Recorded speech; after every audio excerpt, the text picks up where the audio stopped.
Hi friends, இது வந்து பார்த்தீங்கன்னா துபாய் வந்ததுக்கப்புறம் நாங்கள் போன ஃபஸ்ட் அவுட்டிங்லாம் தான்.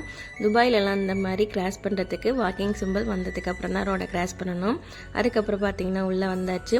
உள்ளே வந்ததும் எனக்கு தேவையான சில பொருட்களை நான் பார்த்துட்டு இருந்தேன். அப்போ பார்க்கும்போது பார்த்தீங்கன்னா நான் உடச்ச உளுந்து வந்து நம்ம ஊரில் கருப்பு உளுந்து இருக்கும்ல, அந்த மாதிரி உளுந்தெல்லாம் உடச்சே இருந்தது. எவ்வளோ ரேட் இருக்குன்னு சும்மா ஜஸ்ட்டு செக் பண்ணேன். நான் எடுக்கலை. பார்த்தேன் ஒரு 9 கிராம்ஸ் கிட்ட போட்டிருந்தா. ஆல்மோஸ்ட் வந்து பார்த்திங்கன்னா இது 10 கிராம்ஸு. பார்த்துட்டு இப்படியே பார்த்தீங்கன்னா வச்சாச்சு. அதுக்கப்புறம் எங்கிட்ட கொஞ்சமாக ஃப்ரூட்ஸு வெஜிடபிள்ஸ் எல்லாம் பார்த்தோம். ஃப்ரூட்ஸ் எல்லாம் பார்த்திங்கன்னா ஆரஞ்செல்லாம் வந்து ரொம்ப சூப்பராக இருந்தது எல்லாமே பார்க்குறதுக்கு.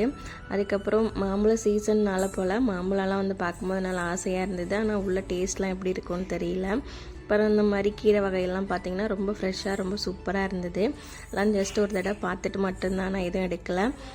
மிளகாலாம் பார்த்திங்கன்னா பஜ்ஜி மிளகா சூப்பராக இருந்தது. வீடியோ பிடிச்சிருந்தா லைக் பண்ணுங்கள், ஷேர் பண்ணுங்கள்.